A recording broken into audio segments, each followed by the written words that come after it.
ನಮಸ್ಕಾರ ಎಲ್ರಿಗೂ. Welcome back to my channel ಮನೆ ಮನೆ ಕೈ ರುಚಿ. ಈ ಪುಳಿಯೋಗರೆಗೆ ಈ ರೀತಿ ಬೀಟ್ರೋಟ್ ಹಾಕಿ ಒಂದು ಟ್ವಿಸ್ಟ್ ಕೊಟ್ಟು ನೋಡಿ, ತುಂಬಾ ರುಚಿಯಾಗಿರುತ್ತೆ. ನೀವು ನಾರ್ಮಲ್ ಪುಳಿಯೋಗರೆ ಮಾಡೋದೇ ಬಿಟ್ಬಿಡ್ತೀರಾ, ಅಷ್ಟು ರುಚಿಯಾಗಿರುತ್ತೆ. ಹಾಗೆ ಆರೋಗ್ಯಕ್ಕೂ ತುಂಬಾ ಒಳ್ಳೆಯದು. ಬನ್ನಿ ನೋಡೋಣ ಹೇಗೆ ಮಾಡೋದು ಅಂತ. ಬಾಣಲೆಗೆ ಇಲ್ಲಿ ನಾನು 2 ರಿಂದ 3 ಸ್ಪೂನ್ ಎಣ್ಣೆನ ಹಾಕ್ಕೊಂಡಿದ್ದೀನಿ. ಸಾಸಿವೆ, ಜೀರಿಗೆ, ಹಿಂಗು, ಕರಿಬೇವನ್ನು ಹಾಕ್ತಾಯಿದ್ದೀನಿ.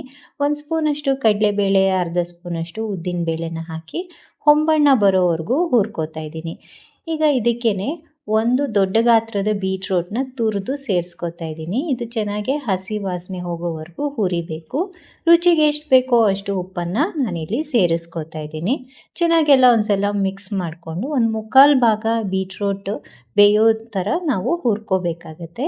ನಂತರ ಇಲ್ಲಿ ನಾನು 2 ರಿಂದ 3 ಸ್ಪೂನಷ್ಟು ಪುಳಿಯೋಗರೆ ಪುಡಿನ ಸೇರಿಸ್ಕೊತಾ ಇದ್ದೀನಿ. ನೀವು ಮನೇಲೇ ಮಾಡಿದ್ದಾದರೂ ಹಾಕ್ಬೋದು, ಇಲ್ಲ ಅಂಗಡಿದು ರೆಡಿಮೇಡ್ ಪೌಡರು ಸಹ ಹಾಕ್ಬೋದು. 1 ಕಪ್ಪಷ್ಟು ಹುಣಸೆ ಹುಳಿನ ನಾನಿಲ್ಲಿ ಸೇರಿಸ್ತಾ ಇದ್ದೀನಿ.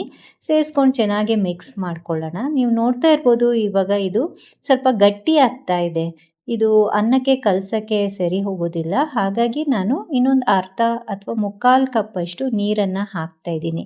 ಹೀಗೆ ಮಾಡೋದ್ರಿಂದ ಇದು ಒಂಥರ ಗೊಜ್ಜಿನ ಹದಕ್ಕೆ ಬರುತ್ತೆ. ಬೆಲ್ಲ ಹಾಕ್ಕೊಳ್ಳೋಣ. ಹುಣಸೆ ಹುಳಿ ಹಾಕಿರೋದ್ರಿಂದ ಬೆಲ್ಲ ಸೇರಿಸಲೇಬೇಕಾಗತ್ತೆ. ಚೆನ್ನಾಗಿ ತಳ ಬಿಡೋವರೆಗೂ ಕುದಿಸ್ಕೊಂಡ್ರೆ ಗೊಜ್ಜು ರೆಡಿ ಆಯಿತು. ನಾನು ಇದನ್ನು ಕಲಸೋಕ್ಕೆ ಆಗಲೇ ಅನ್ನನ ಮಾಡಿ ಆರೋಕ್ಕೆ ಬಿಟ್ಟಿದ್ದೆ. ಇದಕ್ಕೆ 1 ಸ್ಪೂನಷ್ಟು ತುಪ್ಪನ ಹಾಕಿ ಮಿಕ್ಸ್ ಮಾಡ್ಕೊಳ್ಳೋಣ. ಹೀಗೆ ಮಾಡೋದ್ರಿಂದ ಅನ್ನ ಚೆನ್ನಾಗಿ ಉದ್ರುದ್ರಂಗೆ ಆಗುತ್ತೆ, ಗೊಜ್ಜು ಚೆನ್ನಾಗಿ ಹಿಡ್ಕೊಳ್ಳುತ್ತೆ. ಈಗ ನಿಮಗೆ ಎಷ್ಟು ಸ್ಟ್ರಾಂಗ್ ಬೇಕೋ ಅಷ್ಟು ಸ್ಟ್ರಾಂಗಾಗಿ ಗೊಜ್ಜನ್ನು ಹಾಕ್ಕೊಂಡು ಚೆನ್ನಾಗಿ ಮಿಕ್ಸ್ ಮಾಡ್ಕೊಬೇಕು. ಅನ್ನಕ್ಕೆಲ್ಲ ಚೆನ್ನಾಗಿ ಕೋಟ್ ಆಗೋ ರೀತಿ ಗೊಜ್ಜನ್ನು ಹಾಕಿ ಕಲಸಿದ್ದೀನಿ.